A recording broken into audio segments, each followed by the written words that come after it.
Malapit na ang NBA trade deadline at sino-sino na nga ba ang mga players na dapat nating tutukan base sa mga ipinost na Shams Charania. Ano na nga bang status ni Giannis dito nga para sa Milwaukee, gayon na rin etong si LeBron James para sa Los Angeles Lakers.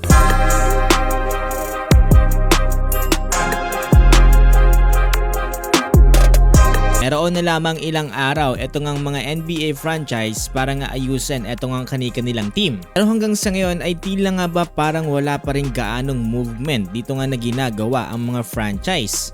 Simula ang NBA trades dito nga sa pagitan ng Atlanta Hawks at ng Washington Wizards kung saan na-acquire ng Wizards ang generational talent na si Trae Young kapalit ni CJ McCollum at Corey Kispert. Madami ang nagulat sa trade na to dahil hindi nila ine-expect na sa dami ng teams ay sa Washington Wizards pa gusto na mapunta dito nga ni Trae Young. Tapos niyan ay sinundan sila ng Cleveland Cavaliers na kung saan itinirade at nung si DeAndre Hunter papunta sa Sacramento Kings kapalit ni Dennis Schroeder at Keon Ellis.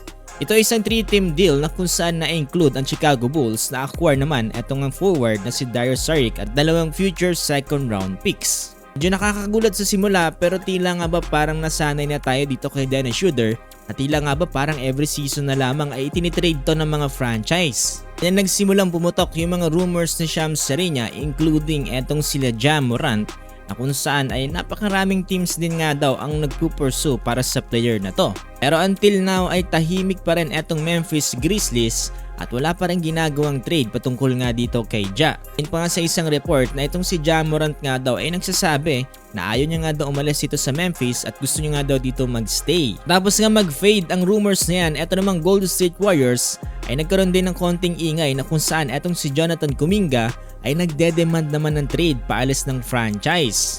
Pero parang tadhana na talaga ang ayaw magpaalis kay Jonathan Kuminga sa Warriors dahil ilang linggo lamang matapos ang rumors na yan ay nagkaroon naman ng season-ending torn right ACL etong si Jimmy Butler. Dahilan para mas kailanganin nila ngayon etong si Jonathan Kuminga. Ito na unti-unting pumasok yung rumors naman ni Shams patungkol nga sa two-time MVP na si Giannis Antetokounmpo. Ayon sa kanya kasi etong si Giannis daw ay ready na for a new home mula Feb 5 dahil ito nga yung deadline ng NBA trades. Itong off-season daw ay napakaraming mga teams ang aggressive na nag-offer sa Milwaukee Bucks para nga lang daw kunin etong si Giannis. Medyo dininay ng Milwaukee etong ang mga offers ng mga franchise para kay Giannis. Pero matapos itong January 29 ay muli nag-update etong si Shams. Sinisimulan na nga daw nilang makinig sa mga offers ng mga franchise para kay Giannis. Napakaraming rumors na lumabas matapos nga naging balita na yan. Kabilang na nga dyan ang pagpunta ni Giannis dito nga para sa Miami Heat, Chicago Bulls, Los Angeles Lakers at Golden State Warriors. So, lahat ng yan ay rumors lamang hanggat walang official announcement etong sila Shams at ang ESPN. Tapos ang storya ni Giannis, eto namang Los Angeles Clippers ay sumali na rin dahil itong 11-time All-Star na si James Harden ay mukhang ayaw na rin manatili dito nga para sa Los Angeles Clippers. Ayon kay Shams ay naghahanap na nga raw ng bagong franchise etong si James Harden. Ito nga ay bagong matapos ang NBA trade deadline. For me mga boss, hindi na gaano nakakagulat etong trade patungkol nga kay James Harden dahil halos palipat-lipat na rin to ng team. Pero ang pinakahuling balita na matunog ngayon ay ito nga daw si LeBron James at ang Los Angeles Lakers ay handa na nga daw na mag-move on sa isa't isa.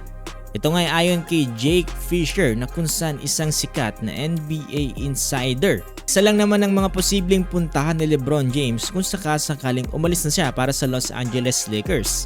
It's either bumalik siya sa Cleveland Cavaliers or makipag-team up siya sa Golden State Warriors para samahan eto lang sila Draymond Green at Stephen Curry.